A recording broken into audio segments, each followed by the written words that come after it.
Assalamualaikum warahmatullahi wabarakatuh. Alhamdulillah pemirsa, pagi hari ini kembali kita ketemu lagi di acara kesayangan kita. Barakallah, hidup semakin berkah. Amin. Dan kita akan membahas tema tentang media bisa menjadi sarana, bisa juga buat merana. Nih adik kita udah mau mulai acara masih aja begitu-begitu deh. Ini yang bikin acara kita bisa jadi merana gara-gara kedatangan bintang tamu rada-rada. Iya. Kenapa ini emang acara itu? serius, ente ngapain udah mulai masih gebet-gebet HP aja. Kacau nih beritanya, kacau nih. Apa? Ini berita bisa diperjawab tanggungkan nggak ya? Pertanggungjawabkan. Masa ada kambing beranak macan? Kan kagak masuk akal. Ada yang lebih nggak masuk akal dek. Apa anda? Itu udah tahu nggak mungkin lo baca juga. Bukannya gitu, ini kan takutnya berita hoek ini. Hoak. Ya kan orang Jakarta, kalau Iya. Jakarta apa-apa kudu Iya. hoek. Zaman sekarang kan media itu kadang bisa menjadi sarana yang positif, bisa juga sarana negatif. Kadang kita membaca berita-berita itu informasinya tidak benar. Ya. Nah, bagaimana Ustadz kita menyikapi tentang berita-berita kayak gini? Apalagi sekarang banyak di media sosial yang sudah berpolitik, tidak objektif dalam memberikan informasinya. Bagaimana tuh Ustadz? Dia nanya apa pidato sih? Yang arti sambutan calon lurah gua rasa ini. Iya. Panjang Kayak memberikan amat. wejangan pada masyarakat yang memilih ini dia. Iya. Jadi bagaimana? Ya. Jadi pertanyaannya bagus, coba diulang. Coba diulang lagi. Pertanyaan dia bagus, kitanya malas denger ya. Masuk akal kagak? Apanya? Yang kambing beranak macan Kok jadi tadi? kambing? Tadi urusan berita politik. Bukan, jadi banyak media sosial sekarang, banyak netizen-netizen itu suka memberikan informasi yang tidak benar. Oh, tidak benar. Bahkan banyak yang mudah percaya. Padahal beritanya hoek. Iya, hoek.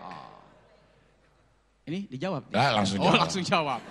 Males sebenarnya jawab dia nih. Nggak apa-apa. Kacau kan ya Iya. beritanya? Lu yang ngaco. Aduh, baik gini. Ibu-ibu, Bu, punya HP kan? Punya banyak link berita kan? Kan ada video, ada liputan 6. Cari dong sumber-sumber berita yang valid. Iya. Yang bisa dipertanggungjawabkan. Yang bisa, artinya ada rule of The power. news. Oke. Wah, ada aturan main dalam memberitakan. Rasanya berita-berita, sumber-sumber yang valid tadi, kalau betul-betul tidak fakta, betul-betul belum dikonfrontir, atau belum dikonfirmasi kebenarannya, rasanya tidak mungkin untuk ditayangkan. Sehingga kalau ibu dan kita semua mengambil berita pada link yang benar, pada sumber yang benar, pada sumber berita yang valid, maka insya Allah sekurang-kurangnya 99,9% berita itu mudah-mudahan benar, tidak mengandung hoak. Yang 1% bisa jadi pas baca berita kuotanya habis atau ngantuk. Jadi salah baca mana koma, mana titik. Akhirnya salah ngambil kesimpulan. Kalau sumbernya sudah benar, sumbernya sudah baik, sudah valid, insya Allah terjaga dan terhindar dari mengambil berita-berita palsu. Karena sekarang banyak orang bikin berita www.gombel.com. Apa aja tuh? Gombelnya ngeliat.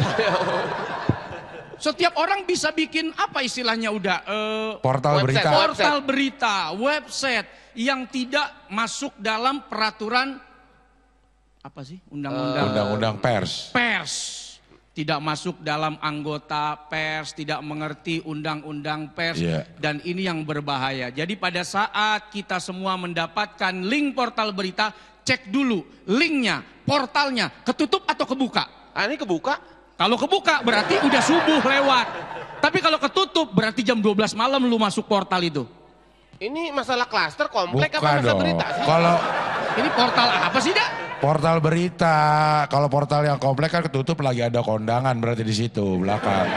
nggak bisa lewat. Iya, portal beritanya portal harus berita. dicek. Ini berarti nggak masuk akal nih yang kambing beranak macan. Kadang-kadang portal ini cuma nyari viewers. Tapi kalau macan beranak kambing mungkin bisa jadi. Bisa Wah, nggak tuh? itu songong banget itu kambing. Macan? Lah berani-beranian. Kenapa? Macan nganuin beranak kambing. kambing. Lah berarti kan kambing yang songong. Iya ya.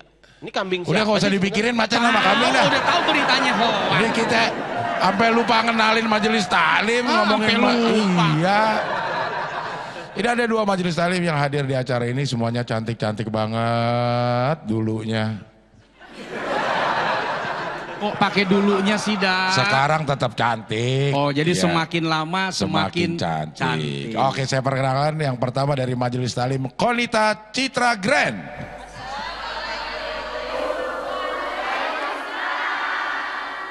Berarti ibu tinggal di kompleks ini. Oh. Kok pakai ada terlihat beda ya Iya. dengan tamu-tamu sebelumnya. Beda-beda ya. Beda. Berikutnya adalah majelis taklim Sakinah Citra Grand. Satu komplek, Bu. Kok misa-misa? Kalau dijadiin Hah? satu. Ya masa dijadiin satu. Oh. Oh, ada 2 masjid. Ya kalau kita nih sekarang ada Masjid Al-Qolam. Animah ini ibu dari Animah ini dari tapi tetap persaudaraan. Harus. Luar bioskop. Luar Tapi- biasa. Iya, kan. Ibu ada yang punya kambing kagak Bu? Nggak dicek, takutnya anaknya beranak macan. Biasanya kambing tuh orang pada punya kalau mau Idul Adha nih masih lama. Kali miara dari sekarang, dari orok. Emang dia dagang kambing kudu miara sekarang. Ya biar tahu beritanya bener apa kagak. Ya, bisa jadi bukan orang-orang Dimin itu. aja, yang Bu, punya dimin kambing. aja biarin berantem berdua ini anak. Iya, iya, iya. Lanjut, Iya, lanjut, iya, dah. iya. Nih. Oke, kalau begitu saya berikan kesempatan kepada ibu-ibu yang mau nanya. Siapa yang mau nanya? Siapa yang mau saya? Nanya. Ah, mana dulu silakan yang mau dari sebelah sini dulu, dari Anikmah ya? Punya kambing nggak Ya. Bu? Masjid Nggak, kita nanya. Ceritanya ini valid ya. nih. Sakinah dari Masjid Anikmah. Assalamualaikum warahmatullahi wabarakatuh. Waalaikumsalam warahmatullahi wabarakatuh. Saya Ibu Wanti dari MT Sakinah. Iya. Saya mau bertanya Ustadz, seandainya saya menge-share berita-berita di status apa di WA grup, tapi saya tidak tahu kalau berita itu ternyata hoax seperti tadi yang dibicarakan. Nah, itu bagaimana? Apakah saya berdosa Ustadz? Dosa tapi, lu, Bu. Tapi kan saya tidak mengetahuinya. Tapi dia nggak tahu ya. Tapi Ibu Wanti nggak tahu ini hoax apa enggak. Jadi sebar aja dulu dah gitu. Gimana tuh? Dosa nggak Ustadz? Terima kasih Ustadz. Assalamualaikum. Waalaikumsalam warahmatullahi wabarakatuh. Wala taqfu ma laisa laka bihi ilm. Kita jangan sampai kalau nggak ngerti apa-apa, terus ngomong sesuatu yang kita nggak paham. Sesuatu yang kita tidak mendapatkan informasi kebenarannya. Dan Allah mengingatkan, inna sam'a wal basara wal fuada. Sesungguhnya yang namanya pendengaran, penglihatan, dan hati ini Iya. itu nanti akan ditanya, dimintai pertanggungjawaban Ya. di sisi Allah Subhanahu wa taala. Sehingga Ibn Abbas memberikan keterangan dalam tafsirnya, kamu itu jangan sampai mengucapkan sesuatu, menyaksikan sesuatu yang padahal kamu tidak lihat dengan mata kepalamu.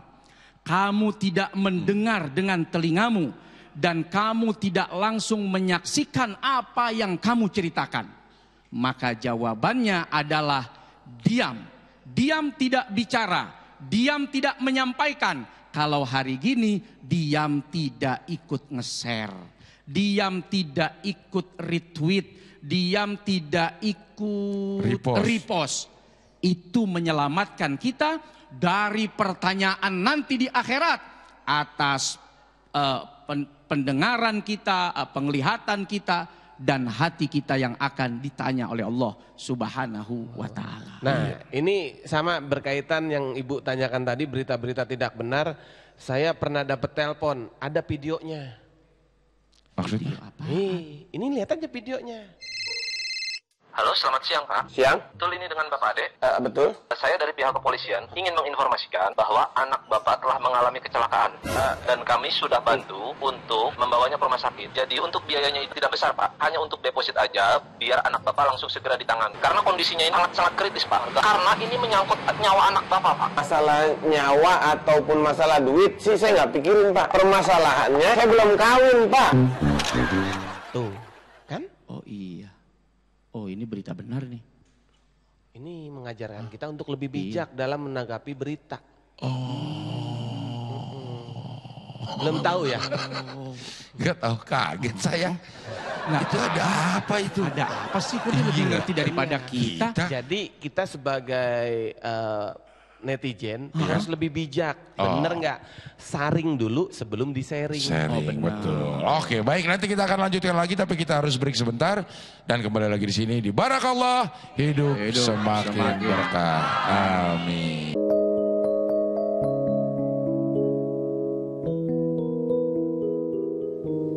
Pemirsa, kita lanjutkan lagi. Barakallah, hidup semakin berkah. Amin. Dan kita masih membahas tema tentang media bisa menjadi sarana, bisa juga buat berana. Kita sekarang berada di Masjid Al-Qolam yang ada di Perumahan Citra Grand. Dan ibu-ibu yang hadir di sini juga adalah ibu-ibu dari Majelis Talim yang tinggal di Perumahan Citra Grand. Grandnya tuh penegas ya. Iya. Citra banyak tapi grand. Ya, gitu. Karena ada yang Citra Indah. Tapi kalau kita adalah Citra Grand. Oke. Masih ada Ade Jigo juga di sini sebagai tamu kita yang istimewa dan sepertinya juga ada yang mau ditanyain, Ade. Iya. Yang tadi itu Yang kambing siapa? Astagfirullahaladzim. Ini udah segmen 2, lu Kambing masih lagi. aja nanyain kambing. Ya gini, Ustadz. Ya. Saya kan sebagai komedian nih. Terus saya suka membuat berita-berita yang lagi viral sebagai bahan lawakan. Ya. Apakah itu saya sudah termasuk gibah atau tidak, Ustadz? Iya. Ada humor-humor, lawakan-lawakan yang memang jadi hiburan hati. Dan memang manfaat humor, lawakan, komedi itu dalam rangka menghibur hati kita. Dan Rasulullah Shallallahu Alaihi Wasallam juga bukan anti humor. Ya. Bahkan ada banyak jokes-jokes. Ya. Istilahnya begitu ya udah. Jokes, ya. Jokes-jokes, humor-humor, lawakan-lawakan yang bikin hati orang tuh terhibur. Tapi semua ada etika, semua ada adab. Di antaranya ketika ada seorang nenek-nenek datang kepada Nabi minta didoakan supaya masuk ke dalam surga. Terus Nabi bilang, oh kalau di surga nggak ada nenek-nenek. Tuh nenek sedih, salah paham. Akhirnya Nabi kasih tahu maksudnya bukan nenek yang tidak ada di surga, tapi nenek-nenek nggak ada di surga karena semua orang kembali muda. Itu kan satu nilai humor, tapi mengandung pesan, mengandung hikmah, bahkan pelajaran. Bahkan ada banyak kisah-kisah Nabi Shallallahu Alaihi Wasallam dengan para sahabat. Itu dengan jokes-jokesnya, dengan humor-humornya. Baik secara yang diucap maupun juga secara yang dilakukan. Misal ada contoh, ya sudah kalau begitu kamu naik anak unta saja. Sahabat bingung, masa saya badan gede begini naik anak unta? Loh, unta itu kan pasti punya ibu dan setiap unta itu adalah anak Unta. Ketawa sahabat. Dipikir masa gede begini saya naik anak unta? Maksudnya itu unta kecil. Ya. Padahal Nabi ingin kasih tahu dengan humornya. Kan semua unta adalah Anak unta. anak unta. Itu sama kayak kemarin temen saya nyari anak kucing. Ada yang punya nggak katanya? Nggak ada. Banyak. Bilang anak kucing. Lah itu kumisan berarti udah tua dong. Nah, Dia adalah anak dari kucing. Iya. ibunya. anak dari kucing. Nah itu yang pertama. Artinya ada humor yang bisa mengambil pelajaran di dalamnya, bahkan bisa jadi nasihat di dalamnya. Yang kedua, jangan sampai komedi humor itu menghina orang lain, menjatuhkan kehormatan orang lain. La tasubbanna ahada, kata Nabi, jangan sampai kamu menghina orang lain, melecehkan orang lain. Mungkin adik yang disampaikan bisa jadi tidak masuk kategori gibah karena peristiwanya peristiwa umum, peristiwa besar, bahkan kejahatannya besar. Tapi kalau salah dalam menyikapi Iya. kalimat demi kalimat, yang ada bukan memberikan lawakan atau hiburan, atau juga kan ada komedi-komedi yang isinya itu satir, Iya. saran, kritik Iya. misalnya, justru bisa jatuh dalam kategori penghinaan. Mengkritik boleh dengan satir, dengan komedi, tapi jangan sampai jatuh pada penghinaan. Penghinaan itu biasanya masuk dalam kategori fisik. Nah, kalau tadi saya ngomongin anak kucing, menghina kucing nggak? Ya enggak, kan benar pertanyaan lo. Ada yang punya anak kucing enggak? Semua bilang punya. Punya. Buktinya berkumis, berarti kan udah gede. Kan yang namanya kucing biasanya dari kecil juga udah kumisan. Lele juga kumisan. Lele juga masih Iya. kecil kumisan. Kambing doang yang nggak kumisan ya? Jenggotan. Iya. Tapi kan nggak semua yang jenggotan kambing ya, dah. Kita berdua kambing kalau semua jenggotan. Masalahnya udah nih nggak kumisan nggak jenggotan. Lagian ngapain ngomongin kumis sih? Makanya ini ngapa sih? Oke, saya berikan kesempatan lagi ibu-ibu di sini. Siapa lagi yang mau nanya, Bu? Tadi dari Sakinah udah, sekarang dari Konita, silakan. Bismillahirrahmanirrahim. Assalamualaikum warahmatullahi wabarakatuh. Waalaikumsalam warahmatullahi wabarakatuh. Ustadz, perkenalkan nama saya Atika. Saya mau bertanya, saya punya anak 4. Si bungsu supaya anteng saya kasih gadget gitu ya Pak Ustadz ya. Singkat cerita lama-lama si bungsu kecanduan Ustadz. Nah, saya mau tanya, apakah ada amalan-amalan untuk menghilangkan kecanduan gadget pada anak? Itu aja Pak Ustadz. Terima kasih. Wassalamualaikum warahmatullahi wabarakatuh. Waalaikumsalam warahmatullahi wabarakatuh. Jadi anaknya 4. Anak 4. Si bungsu kecanduan gadget. Si bungsu kecanduan gadget. Gimana caranya supaya nggak kecanduan lagi? Jual. Bungsunya? Bukan gadgetnya. Oh, gadgetnya. Bungsunya dijual. Tapi kalau dijual pasti si bungsu marah. Marah. Nah, Dan gimana kalau caranya? sudah marah jangan-jangan ngamuk. Itu bisa jadi ngamuknya karena tantrum. Iya, tantrum. Itu yang coklat ya? Tantrum coklat. Yang ben. Ben. Tantri. Oh, Tantri. Tantri kotak bukan coklat. Oh berarti saya salah juga. Iya. Makanya bingung kan? Iya. Tapi saya mau ngetes dia sebenarnya. Oh, oke. Apakah dia punya kelebihan dalam hal ini? Ternyata Iya, punya, iya. makanya istimewa. Iya. Tapi kalau gadgetnya ditukar kambing, kira-kira mau nggak? Dia kambing lagi. Kalau kita mengingat masa dulu ya, udah ada ibu, kita tuh hidup tidak pernah ada gadget karena memang belum zamannya, belum masanya. Tapi bukan berarti hari ini kita tidak boleh memperkenalkan anak-anak kita pada gadget. Tapi sesuaikan informasi apa yang dibutuhkan oleh anak-anak kita. Iya. Kalau memang dia baru butuh bermain, siapkan saja waktu. Setengah jam kah? 15 menit kah? Tapi dengan syarat, dengan catatan. Makan dulu ya nak, selesaikan dulu makannya. Atau selesaikan dulu PR-nya, selesaikan dulu belajarnya. Anggap saja 15 menit bermain gadget adalah reward bagi dia. Sehingga tidak habis waktu dia berjam-jam. Bahkan hampir setengah harinya dihabiskan untuk bermain gadget. Jadilah dia anak yang candu. Kalau sudah candu sulit melepaskan dari itu. Yang kedua, kalau sudah candu maka yang terjadi adalah gampang mudah emosi. Biasanya gadget itu apa itu? Mengajak kita untuk bermain Penasaran. emosi. Penasaran itu kan mengundang emosi, senang juga mengundang emosi. Malah ada yang begitu kalau dibanting HP-nya. Artinya mendingan begitu, udah nggak main dia. Akhirnya. Ya dia minta beli lagi masalahnya. Jangan dibeliin. Ya tapi dia ngamuk. Beliin kambing. Jadi main kambing. Anak sekarang mana mau main kambing? Bau lagi. Bau lagi. Yang ketiga, dia bahayanya nanti jadi orang yang apa udah cuek. Tidak bersosialisasi. Tidak bersosialisasi. Karena dia sudah merasa inilah dunia dia yang bisa bikin nikmat. Saya juga punya anak, kadang-kadang anak saya juga suka emosional pada saat dia menginginkan gamesnya itu untuk dimainkan. Tapi kita coba untuk bersabar, memberikan pemahaman-pemahaman kepada anak kita bahwa ada waktunya bermain. Ada saatnya kamu pegang ini. Nanti kalau udah waktu dan saatnya pasti diberikan. Tapi janji ya, komit, saatnya selesai waktu itu alarm berbunyi, kamu harus mengembalikan. Kalau tidak, tidak akan pernah diberikan sama sekali. Kalau ngambek Ustaz? Kalau ngambek, Apa yang harus kita biasanya lakukan? Ya. kalau ngambeknya masih wajar, saya biasanya sama istri tuh diemin aja. Paling dia cuma ya udah kalau mau nurut. Jadi diajak dia untuk bargaining. Ya, Diajarkan untuk tawar-menawar. tawar menawar, negosiasi, berkomitmen.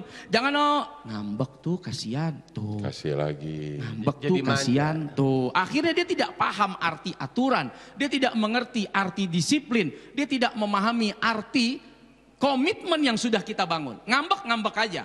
Tanya, mau komit nggak? Mau ikut aturan nggak? Kalau mau, ayo. Kalau tidak, tidak akan pernah. Jadi si anak juga dapat pendidikan pada saat dia berkomitmen pada sesuatu, dia akan tunduk pada komitmen itu.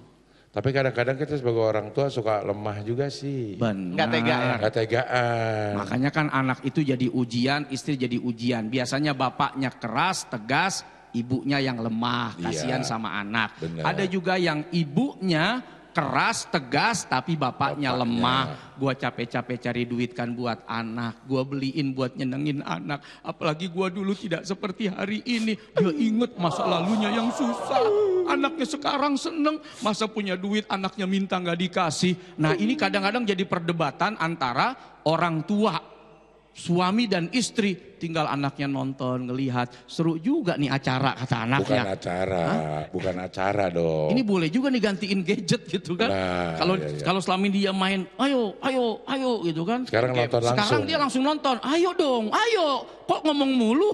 Waduh. Wah, anaknya nggak taunya udah terpancing emosinya. Iya. Oke, baik. Ini masih banyak yang ingin ditanyakan, tapi waktu kita sudah habis. Sangat disayang ibu-ibu. Mudah-mudahan episode-episode mendatang masih bisa di sini lagi ya Bu ya. Adek juga terima kasih sudah hadir sini, mudah-mudahan sehat terus. Dan buat Anda pemirsa yang ingin bertanya atau curhat tentang masalah apapun, silakan kirim pertanyaan Anda di kolom komentar Instagram kami di Barakallah SCTV_. Dan untuk mendaftarkan jamaahnya silakan DM Instagram kami dengan format nama majelis taklim dan 2 nomor telepon yang bisa dihubungi. Insya Allah besok kita ketemu lagi, tentunya tetap di sini di Barakallah, hidup semakin berkah. Amin. Wassalamualaikum warahmatullahi wabarakatuh.